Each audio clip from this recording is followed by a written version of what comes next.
Solo ব্লগটা প্রথম থেকে শুরু করি। আর এই শীতের সকালে আমি সকাল সকাল রেডি হয়ে নিলাম।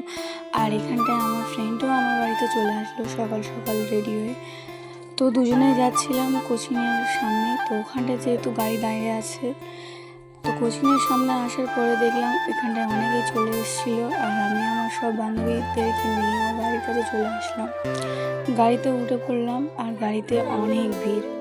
বাসে যাওয়ার কথা ছিল কিন্তু বাসে যায়নি, হাতি গাড়ি করে যাচ্ছে। বাসে যায়নি, অনেকের গা গোলায় বমি হয়, এতেই যাচ্ছে, তাই অনেকের অনেক অবস্থা খারাপ হয়ে গিয়েছে। 3 ঘন্টা জার্নির পরে আমরা কৈখালিতে পৌঁছে গেলাম। আর কাকু দিয়ে দিয়েছিল টিফিন খেয়ে আমরাও গিয়েছিলাম নদীর পাড়ে। আর ওখানটায় আমরা অনেক ফটো ভিডিও তুললাম। প্রথম একটুও ভালো লাগছিল না, কারণ অনেকটা ফাঁকা, দেখার মতো কিছু নেই এই নদীটা ছাড়া। ভালো না লাগলেও কিছু করার নেই, সবাই একসাথে এসেছি, এটাই হচ্ছে মূল আনন্দ। আমি ভিডিও ফটো তুলবো বলে আমি নিচে চলে গিয়েছিলাম, আর আমার বান্ধবীরা গিয়েছিল আমার থেকে অনেকটা দূরে। তো যাই হোক, এর মাঝে আমি ছোট একটা গল্প বলি। আমার অনেক বান্ধবীদেরকে বিয়ে হয়ে গেছে, তারা চাইলেও আমাদের সাথে আসতে পারবে না। সব কিছুর একটা নির্দিষ্ট সময় থাকে, যেমন পড়াশোনার বয়সে পড়াশোনা আর সংসারের বয়সে সংসার।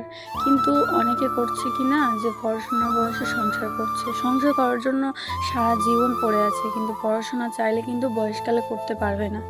এখানে বেশিরভাগটা গাছপালা দিয়ে ভরা। আর আমরা এখানটায় বান্ধবীরা মিলে সবাই মিলে প্রকৃতি উপভোগ করছিলাম। আর এই যে এত ফটো ভিডিও তোলার পরে আমরা খুব ক্লান্ত হয়ে গিয়েছিলাম। আর কাকিমার কাছ থেকে আমরা ঠান্ডা নিয়ে নিলাম কয়েকটা সবার জন্য। আর এই খেতে খেতে এখানটায় স্যারেদের কাছে এসেছিলাম, স্যাররা দাঁড়িয়েছিল, আমরা ফটো ভিডিও তুলছিলাম। আর এখানে রান্নার কাকু রান্না করছে, আমি একটু ঘুরে ঘুরে ভিডিও করছিলাম আর দেখছিলাম কি রান্না করছে। নিজের জিনিসের থেকে কিন্তু গিফটের জিনিস একটু বেশি স্পেশাল হয়। থ্যাংক ইউ হানি, আমাকে ঘড়িটা গিফট করার জন্য।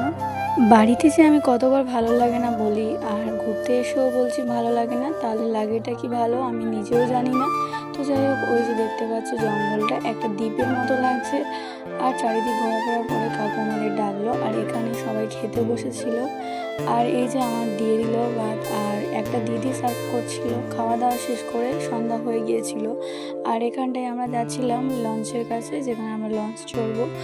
আর যেহেতু রাত হয়ে যাচ্ছিল, তাই কাকু বলল নিয়ে যাবে না। আমাদের কৈখালি থেকে জরকালি যাওয়ার কথা ছিল, জরকালি যেহেতু রাত হয়ে গেছে তাই নিয়ে আর গেল না। কিনে নদী আধ ঘন্টার মতো আমাদের ঘোরা বলে ঠিক করলো, আমরাও উঠে পড়লাম। এক জায়গায় ভালো লাগছিল না, তাই লঞ্চের ভিতরে আমি এলাম এবং ঘুরে ঘুরে দেখছিলাম।